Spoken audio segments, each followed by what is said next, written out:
A seguir, os avanços da ciência e da investigação na Europa em Futuris.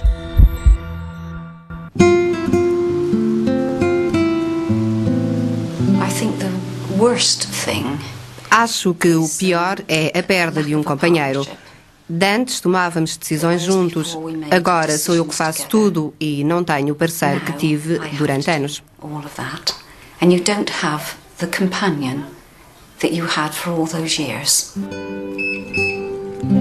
Há cerca de 3 anos, o marido de Sílvia começou a ter perdas de memória.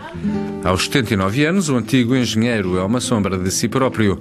Embora na reforma, Peter continuava a desenhar projetos e a desenvolver várias atividades. Foi então que começou a perder gradualmente a autonomia e quando foi ao Research Institute for the Care of the Elderly, na localidade inglesa de Bath, foi-lhe diagnosticada a doença de Alzheimer. Ele não se recorda dos filhos, nem dos netos, do irmão, nem da irmã. Ele recebe todos muito bem, simplesmente porque lhe são simpáticos.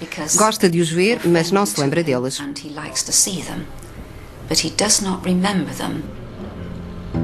Peter participa atualmente num programa de teste de novas drogas para aliviar os sintomas da enfermidade.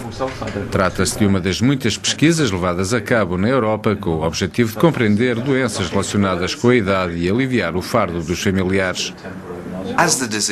À medida que a doença progride, os pacientes tornam-se mais dependentes. Muitas pessoas desenvolvem problemas de comportamento, podem tornar-se agitadas ou ansiosas. Este é um stress que faz com que o familiar que cuida do paciente necessite de apoio do exterior.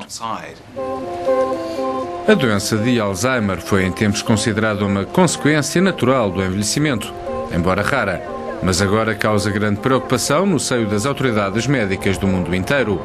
A enfermidade surge geralmente depois dos 65 anos e os fatores de risco aumentam com a idade. Estima-se que cerca de 26 milhões de pessoas padeçam de Alzheimer em todo o mundo. Mas como a população mundial envelhece, é muito provável que este número aumente 4 vezes em 2050. O professor Bengt Winglad dirige o Centro de Pesquisa de Alzheimer no Instituto Karolinska de Estocolmo.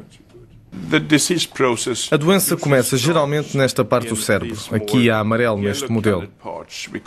Chamamos-lhe os lobos temporais e embaixo temos uma estrutura que chamamos hipocampo. Então a patologia espalha-se até ao lobo parietal, a parte azul do modelo. Finalmente expande-se pelas áreas corticais. Claro está que tudo está relacionado com os diferentes sintomas clínicos. Aqui encontra-se a parte da função da memória e aqui a da linguagem. Portanto, a memória é afetada e, mais tarde, a linguagem também ao longo do processo degenerativo. Os sintomas patológicos da doença de Alzheimer são facilmente reconhecíveis em amostras de tecidos do cérebro. As alterações que conduzem à doença de Alzheimer são devidas ao mau processamento de uma proteína chamada beta-amiloide, responsável pela formação das chamadas placas senis, que aparecem no cérebro dos doentes com Alzheimer. A diferença relativamente a um cérebro saudável é notória.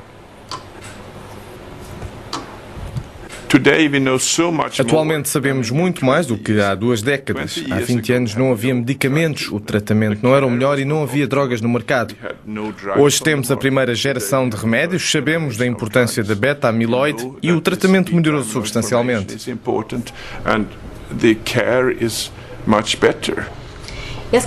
A seguir à morte do pai, vitimado pela doença de Alzheimer, Barbara Fallon decidiu fazer um teste. Apesar de ter apenas 62 anos, começou a sentir falhas de memória. Os testes de memória e de orientação revelaram que não tinha nenhum problema. Dentro de 18 meses, Barbara vai regressar ao Instituto para efetuar um novo controlo.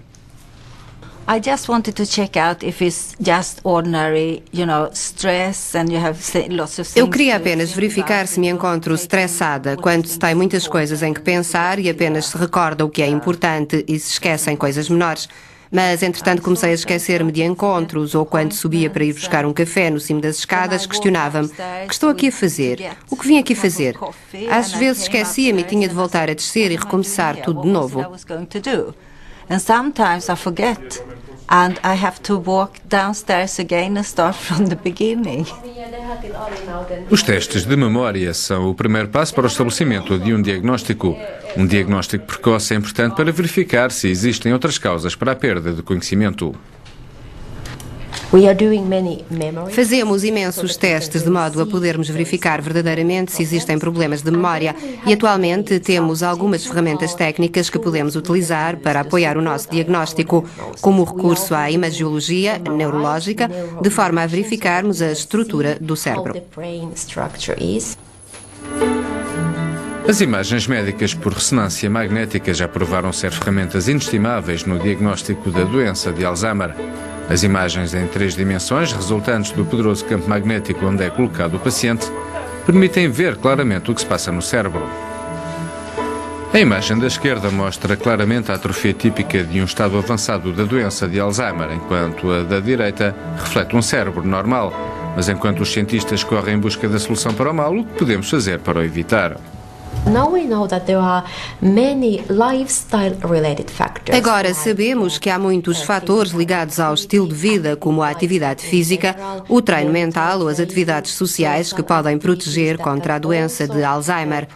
Fatores vasculares, como a tensão alta, colesterol elevado, diabetes ou obesidade, podem aumentar o risco de desenvolver a doença de Alzheimer. Por isso, há que evitar as condutas de risco. Tudo o que é bom para o coração é bom para o cérebro.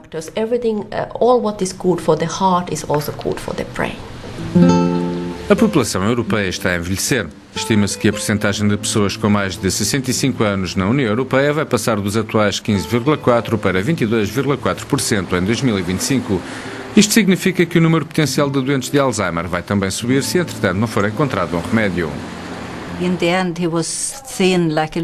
No final, o meu pai era como um passarinho na sua cadeira de rodas. Eu obrigava-me a visitá-lo porque ficava com o coração despedaçado só de o ver. It broke my heart to see him like this, really.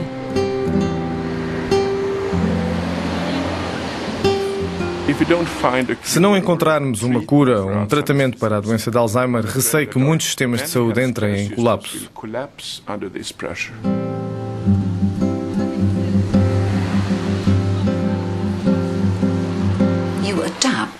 Adaptamos-nos, mas há o reverso da medalha.